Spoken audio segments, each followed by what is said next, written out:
sorry to bother you. We're Britain First. We're just wondering if you voted yet. Britain First have always worried us because they are one of the biggest, most active far-right organisations in the country, with a history of belligerent street activism, confronting Muslims and immigrants in the street and taking advantage of their members' money. There's never been a more urgent time to look into exactly what's going on in the British far-right. It's like they rape your daughters. Oh, yeah. That's so bad. No, why not? FD traitor. Off with your nuts if I'm She supports all the migrants. Yeah.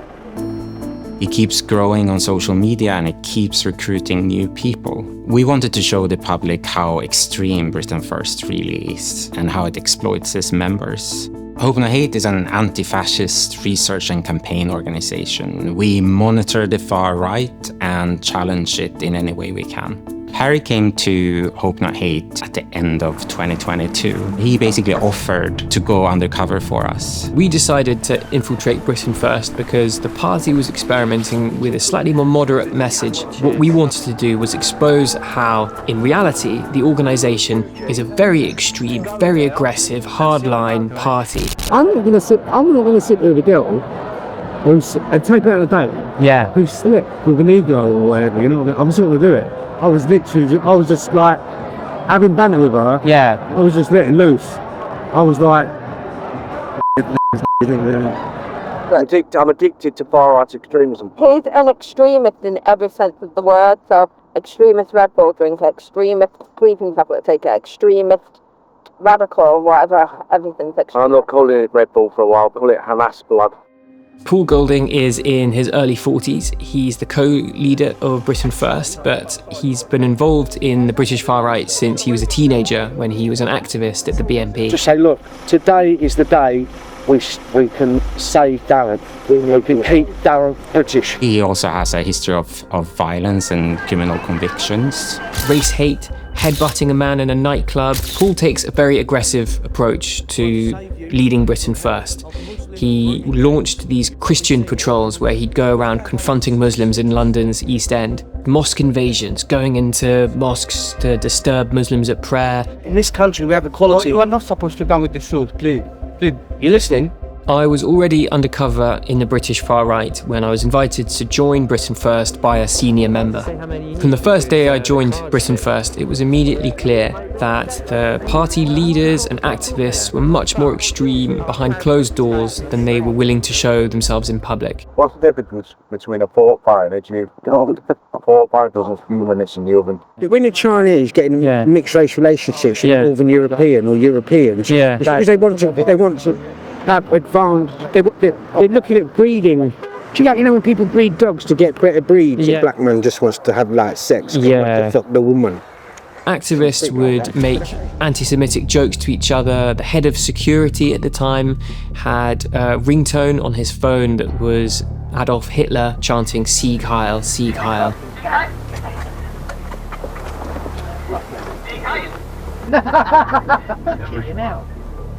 There was Islamophobia.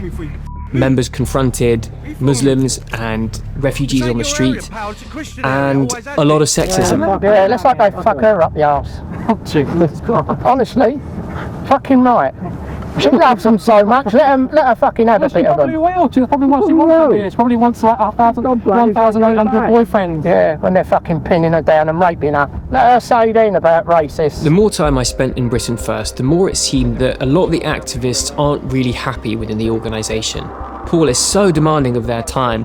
He'll frequently say, we're going to go campaigning in Essex today, and invite them along for a couple of hours, and then spring on them halfway through that, actually, we're also going to be going to Kent.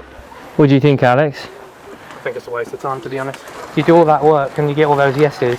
Yeah. And then you knock on doors and, they don't answer you, or they say, I'm not voting for you now because you've walked on my grass. So, fuck off. It is a bit of a shit show, isn't it? I mean, everyone moans about it online, but how many actually turn up and actually do something? Well, yeah, exactly.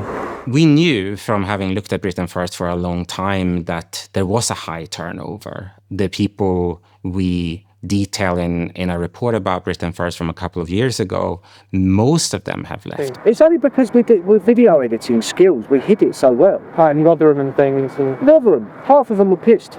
What, the 1,000 who turn up? It wasn't 1,000, it was 700. And at least 500 of them were pissed. there's so many things happen that are cringe and embarrassing, but luckily I had, I got the footage, crop cut and make it look half respectable. But yeah, they were nightmares, that's why I stopped doing them. And like I say, people massively overestimate the crowds that turn up. Like 200 could turn up, give them flags and it looks like 1,000.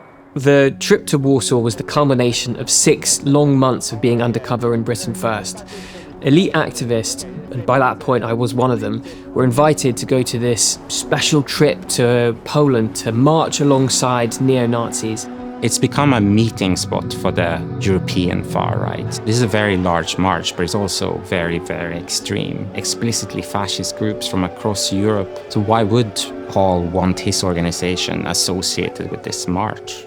The trip was extremely exciting for the other activists of Britain First. It was a chance for them to be among some very organised and disciplined neo-Nazi groups. Paul likes to portray Britain First as a respectable, mainstream organisation, so it was a massive surprise and a real vindication of our work to see him and his senior members marching shoulder to shoulder with neo-Nazis in Warsaw.